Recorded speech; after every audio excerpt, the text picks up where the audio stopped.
హల్లెలూయా. Good morning. మరొక అనుదిన ధ్యానం కొరకు సిద్ధంగా ఉన్నారా? రండి. మరి చిన్న ప్రార్థన. పరిశుద్ధుడా, నీకు వందనములయ్యా. ఉదయమే నీ మాటతో మా జీవితాన్ని ప్రారంభించాలని, దినచర్యను దినమంతటిలోనూ నీ సన్నిధితో నడవాలని నీ కృప కొరకు వేడుకుంటున్నాము. సహాయం చేయము. క్రీస్తు నామములో అడుగుచున్నాను తండ్రి, ఆమేన్. ఓ చిన్న మాట చాలండి మన ప్రభుకి. నాయనా, నేను ఇక్కడ ఉన్నాను ప్రభువా, నన్ను జ్ఞాపకం చేసుకో ప్రభువా, నాకు సహాయం చేయి ప్రభువా, నా తోడురా, నా తోడుండు, నీ సన్నిధి నాకు దయచేయి, నీ కృప నాకు దయచేయి అనే చిన్న క్లుప్తమైన ప్రార్థనలు మనం ఎప్పుడు పెడితే అప్పుడు, ఎంత తక్కువ సమయం ఉన్నా, ఎంత పనిలో ఉన్నా, ఎలాంటి పరిస్థితుల్లో ఉన్నా, ఒక్క కేక వేస్తే ప్రభు మనకి తప్పక జవాబిస్తాడు. దినంలో మనం నడుస్తూ ఉండగా మనకి సుఖాల కంటే కష్టాలు ఎక్కువ ఉన్నవన్న సంగతి నేను చెప్పక్కర్లేదు.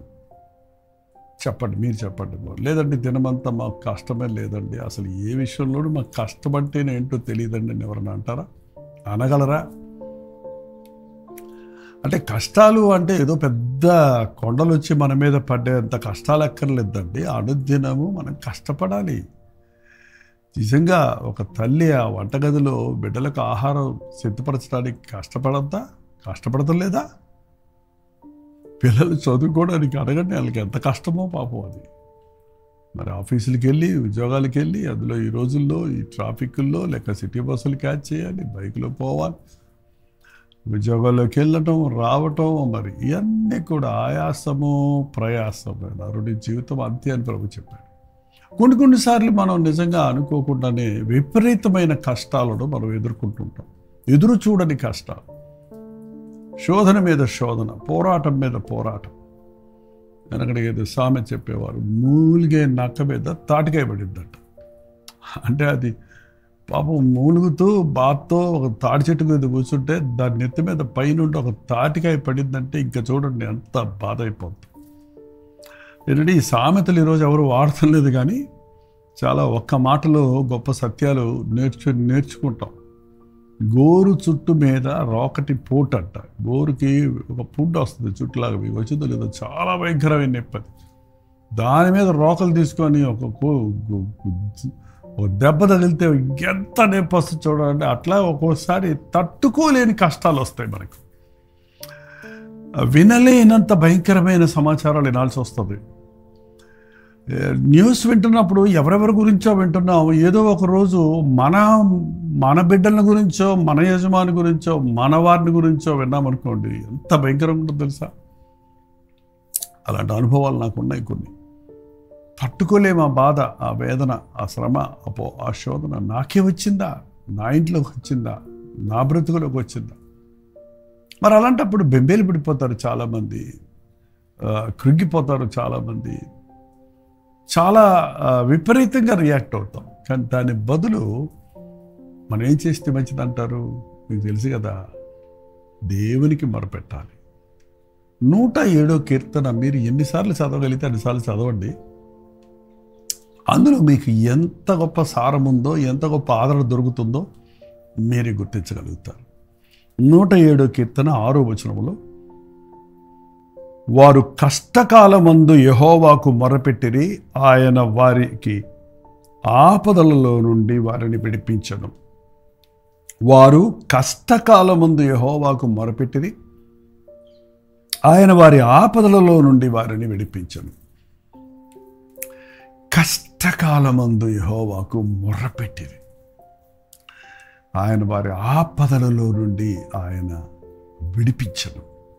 ఎంత గొప్ప దేవుడు అండి మన దేవుడు. నాకు మొరపెట్టు, నీకు ఉత్తరం ఇస్తానన్న దేవుడు. మన కష్టకాలాలు, అది ఏ విధమైన కష్టమైనా, మానసికంగా చాలామంది కృంగిపోతున్నాం, ఆర్థికంగా ఎన్నో ఇబ్బందులు పాలవుతున్నాం, శారీరక సంబంధమైన వ్యాధులు మనిషిని పట్టి పీడిస్తూ ఉన్నాయి. అయ్యో, మేము కొన్నిసార్లు ఉపవాస ప్రార్థనలో మాకు వచ్చిన ప్రార్థన భారాలన్నీ సంఘస్థులందరికీ ఇచ్చి వారిని ప్రేయర్ చేయమని, ఆ తర్వాత వాళ్ళు ప్రేయర్ చేసిన పేపర్స్లో ఉన్న ముఖ్యమైన భారాలు చదవండి, అందరూ కలిసి ప్రార్థన చేద్దాం అన్నప్పుడు కొన్ని విషయాలు ఆ జబ్బుల విషయాలు ముఖ్యంగా గమనిస్తే భయంకరమండి. స్ట్రోక్ వచ్చింది, క్యాన్సర్ వచ్చింది, కిడ్నీస్ ఫెయిల్ అయింది, బ్లడ్ క్యాన్సర్ వచ్చింది అని ఎంత ఉన్నట్టుండి భయంకరమైనటువంటి వ్యాధులకు గురైపోయినప్పుడు వాళ్ళు తట్టుకోలేని బాధ, శారీరకంగా బాధ, మానసికంగా బాధ, ఇంటి వారందరికీ బాధ. ఇవాళ రోగం వచ్చిందంటే డబ్బు కావాలి కదండి, హాస్పిటల్కి వెళ్తే లక్షలు ఖర్చులు అవుతున్నాయట. ఇన్ని కష్టాల్లో ఒక వ్యక్తి ఏం చేయాలో అర్థం కాక వాళ్ళ కాళ్ళు వీళ్ళ కాళ్ళు పట్టుకోవడానికి ప్రయత్నిస్తున్నామే కానీ ప్రభు పాదాల చెంతకు చేరితే, ప్రభువుకు మొరపెడితే ఆయన మనకు సహాయం చేస్తాడు. ఒకసారి 19వ వచనం కూడా చదువుతున్నాను వినండి. కష్టకాలమందు వారు యెహోవాకు మొరపెట్టిరి, ఆయన వారి ఆపదలలో నుండి వారిని విడిపించను. ఆయన తన వాక్కును పంపి వారిని బాగు చేసెను. ఆయన డబ్బులు పంపి కాదు, డాక్టర్ని పంపి కాదు, ఆయన తన వాక్కును పంపి వారిని బాగు చేసెను. దేవుని వాక్యము ఒక తైలం లాంటిదండి. దేవుని వాక్యం మనల్ని ఆదరిస్తుంది. ఆయన రక్తమునందు విశ్వాసం ఉంచితే మనకు స్వస్థత కలుగుతుంది. యేసుక్రీస్తు నామములో స్వస్థత ఉన్నది, విడుదలున్నది, ఆరోగ్యం ఉన్నది. నేను నీకు ఆరోగ్యమును కలుగజేసేదను అన్న వాగ్దానాన్ని పట్టుకొని దేవుని సన్నిధిలో ప్రార్థించండి. నేను నా వాక్కును పంపి వారిని బాగు చేసేదను. ఆయన వారు పడిన గుంటలలో నుండి వారిని విడిపించను. వారు పడిన గుంటలో పడిపోయామంటే మా చెన్నైలో చెప్తుంటారు మా కొంతమంది విశ్వాసులు వచ్చి, అన్నా నేను అప్పుల్లో మునిగిపోయానన్నా, అప్పుల్లో పడిపోయానన్నా. అయ్యయ్యో, మునిగిపోయాడంట. అంటే చుట్టూ తలకు మించిన అప్పులు. ఈ రుణ బాధాలు చూడండి, ఇది కొంచెమే కదా అని తీసుకొని అప్పిచ్చిన వాళ్ళు అడగటం లేదు కదా అని అలాగే సంవత్సరాల తరబడి ఉండబెట్టేస్తే దానికి వడ్డీలు, చక్కెర వడ్డీలు వేసి ఒక్కోసారి కొంతమంది చెబుతున్నారు 1 లక్ష తీసుకున్నాను నేను, ఇప్పుడు 10 లక్షలు కట్టబట్టున్నాడు అప్పులోడు. అంటే మరి ఎలా తీస్తాడు? నీ రాబడంతా జీతం 50,000 కూడా లేదు, నువ్వు ఎప్పుడు కడతావు 10 లక్షలు? ఇలాంటి అప్పుల గోతుల్లో పడిపోయి ఇటు దారి తెలియక ఎంతోమంది కృంగిపోతున్నారు. రకరకాల జబ్బులతో కృంగిపోతున్నారు. కుటుంబ సమస్యలు, భార్యాభర్తల మధ్య చిలిపి చిన్న జగడాలు పెద్దవి చేసుకొని వీధుల పాలై, కోర్టుల పాలై, సంవత్సరాల తరబడి కాపురం చేస్తున్న ఏకత్వం లేకుండా నిన్నెందుకు చేసుకున్నాలని నన్ను తిట్టుకునేవారు కానీ వాళ్ళు బయలుదేరుతున్నారండి. ఇష్టపడి చేసుకుంటున్నారు, ప్రేమించి చేసుకున్నామంటున్నారు, పెద్దలందరూ ఒప్పుకున్నారంటున్నారు, అన్నీ చూసుకొని చేసుకున్నామంటున్నారు. తీరా పోయిన తర్వాత కొన్ని రోజులు అయ్యేటప్పటికే, కొన్ని నెలలు అయ్యేటప్పటికే, కొన్ని సంవత్సరాలు అయిన తర్వాత కూడా మాకు వన్నెస్ లేదని చెప్తున్నారు. ఎస్, ఒక గుయ్యి సంసార సాగరం ఉన్నారు పూర్వం పెద్దలు. సంసారంను ఈదుకుంటూ పోవాలండి. సముద్రంలో ఉన్నోడు బతకాలంటే ఈదాలి. సముద్రంలో ఉన్నోడు ఊరకనే ఉన్నాడు అనుకోండి, మునిగిపోతాడు. సంసారమును ఈదాలి అంటే జ్ఞానము చొప్పున కాపురం చేయి. భార్య బలహీనమైన ఘటమని ఎరిగి జ్ఞానము చొప్పున పురుషులారా మీరు కాపురం చేయుడి అని బైబిల్ చెప్తుంది. నీ భార్యలు నిష్ఠూర పెట్టొద్దు అని బైబిల్ చెప్తుంది. జ్ఞానవంతురాలు తన ఇల్లు కట్టును, 3 రాళ్ళు తన చేతులతో తన ఇల్లు ఊడబెరుకును అని వాక్యం చెప్తుంది. దేవుని వాక్యముని నుండి మనకు జ్ఞానోదయం కలుగుతుంది. దేవుని వాక్యానికి మనం ప్రాధాన్యత ఇస్తే మనకు జ్ఞానం కలుగజేస్తాడు. నీ కష్టకాలంలో దేవుడు తన వాక్యాన్ని పంపి నిన్ను స్వస్థపరుస్తాడు, నీకు జ్ఞానం ఇస్తాడు, నీ సంకటాలను కుదురుస్తాడు. వారు పడిన గుంటలలో నుండి వారిని విడిపించను. ఆయన కృపను బట్టి నరులకు ఆయన చేయు ఆశ్చర్య కార్యములను బట్టి వారు యెహోవాను కృతజ్ఞతాస్తుతులు చెల్లించుతారు. ఆయన కృపను బట్టి, ఆయన చేసిన ఆశ్చర్య కార్యాలను బట్టి మనం దేవునికి స్తుతులు చెల్లించాలి. చాలాసార్లు మనం ప్రభు మనల్ని విడిపించిన తర్వాత, నాకు నీవు మొరపెట్టు, నేను ఆపత్కాలంలో నువ్వు నాకు మొరపెట్టు, నేను నీకు ఉత్తరం ఇస్తాను, నీవు నన్ను మహిమపరిచెదవు. మనం చాలాసార్లు కష్టకాలాల్లో దేవునికి మొరపెడుతున్నాం, విడిపించబడుతున్నాం. అవునా కాదా చెప్పండి? మీ జీవితంలో ఎన్నిసార్లు మా ప్రార్థనలకు దేవుడు జవాబిచ్చాడు? మా సమస్యలో నుంచి మేము బయటపడ్డాము, మేము దీవించబడ్డాము, క్షమించబడ్డాము, లేక గర్భఫలం పొందాము, లేక ఉద్యోగం దొరికింది, లేక స్వస్థత కలిగింది అని మాకు ప్రైజ్ రిపోర్ట్స్ వస్తుంటాయండి. మరి ఎంతమంది దేవునికి స్తుతులు చెల్లిస్తున్నాం? దేవుడు చేసిన మేళ్లను బట్టి ఎంతమందిని కృతజ్ఞతలు చెల్లిస్తున్నాం? ఎంతమందిని ఆ విషయం జ్ఞాపకం పెట్టుకుంటున్నాం? ఎంతమందిని ఆ విషయాన్ని ఇతరులకు వారి విశ్వాసం వృద్ధి చెందినట్లుగా పంచుతున్నాం? దేవునికి కృతజ్ఞతార్పణలు చెల్లించడం అనేది ఒక కానికిచ్చి వెళ్ళిపోవటం కాదండి. దేవుడు మరణ పడక మీద నుంచి నిన్ను రప్పించినప్పుడు, తప్పించినప్పుడు, నిన్ను రక్షించినప్పుడు, స్వస్థపరిచినప్పుడు నువ్వు దేవునికి ఇచ్చే కానిక ఏంటనుకున్నావు? నీ జీవితాన్ని దేవునికి ఇవ్వాలి. నీవు దేవుని సొత్తుగా బతకాలి. నేను ఎప్పుడో చనిపోవలసిన వాడిని బతుకున్నానంటే ఆయన కృప కాబట్టి ఆయన కొరకు బ్రతకాలి అనే ఆశ మనకు రావాలి. ఈ రోజున మనం కష్టం వచ్చినప్పుడల్లా దేవునికి మొరపెట్టుకోవటం, కష్టాలు తీరిన తర్వాత ఆయన మేళ్ళు మర్చిపోతున్నాం.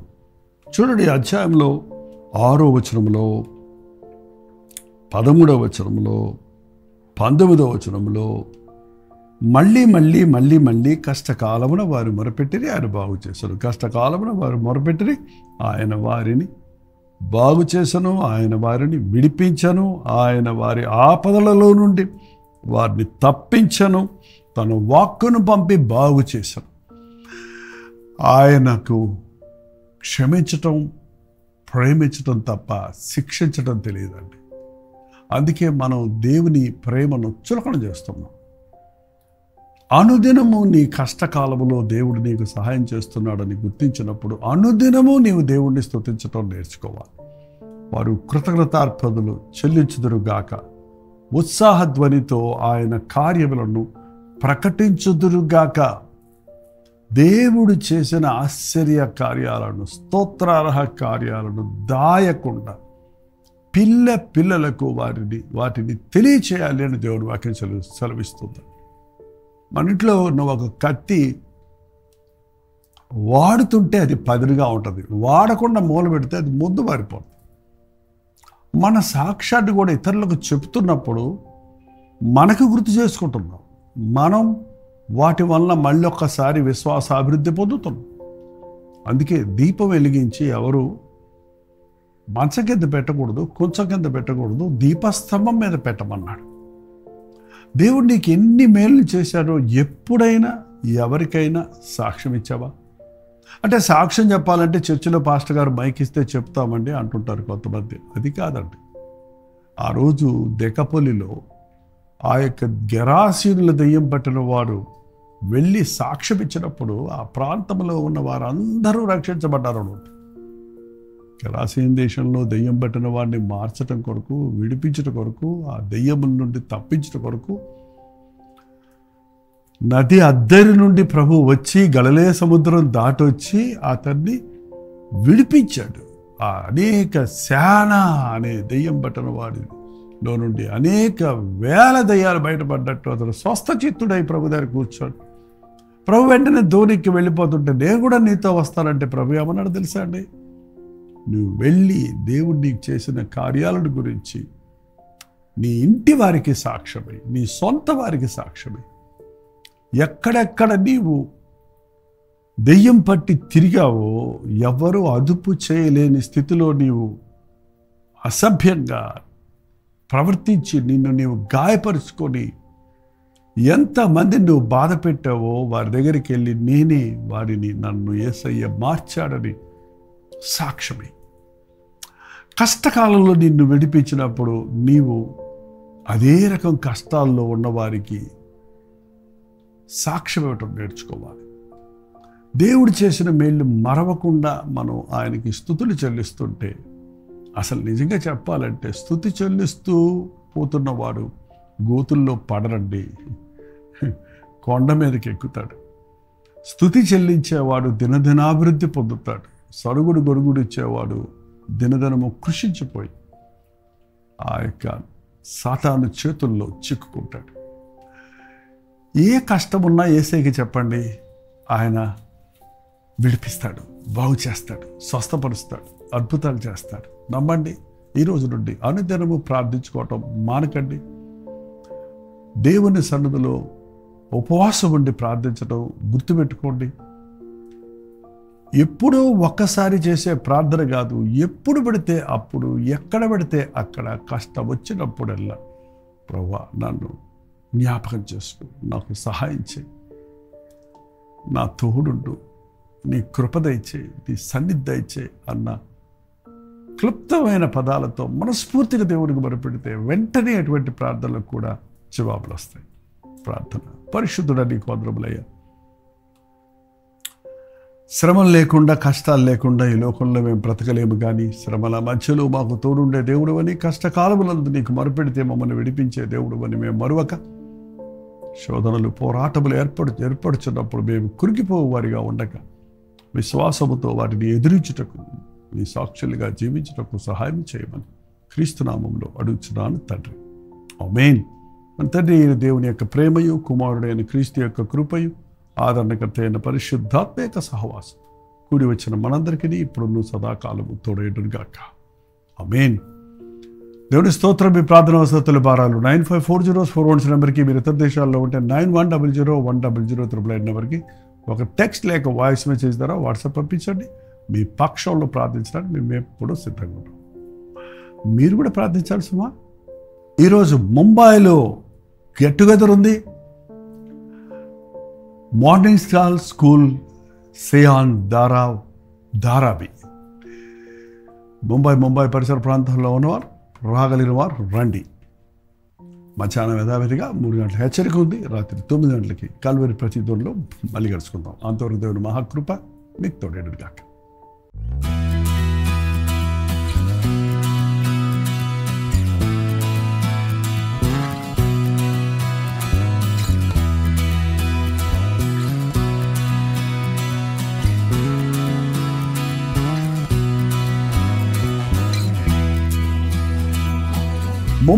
ముంబై పరిసర ప్రాంతాల్లో ఉన్న వారికి శుభవార్త.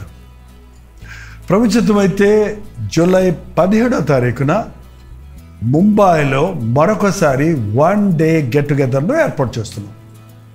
దైవజనులు కూడా వస్తారని, దేవుని సేవ చేయడానికి ఆశ కలిగిన వారు బలపరచాలని, అనుదినము దేవుని వాక్యాన్ని సోషల్ మీడియా ద్వారా, అలాగే శుభ సందేశంలో వచ్చే కల్వరి దర్శనం హిందీ కార్యక్రమాల ద్వారా దేవుని వాక్యాన్ని వింటున్న వారందరినీ ముఖాముఖిగా చూసి వ్యక్తిగతంగా మీకోసం ప్రార్థన చేయాలని చెన్నై నుంచి ముంబై వస్తున్నాం. మీరు ఈ గెట్ టుగెదర్కి తప్పకుండా రండి. మనందరం కలిసి దేవుని సన్నిధిని బలముగా అనుభవిద్దాం. చిరునామా గమనించండి.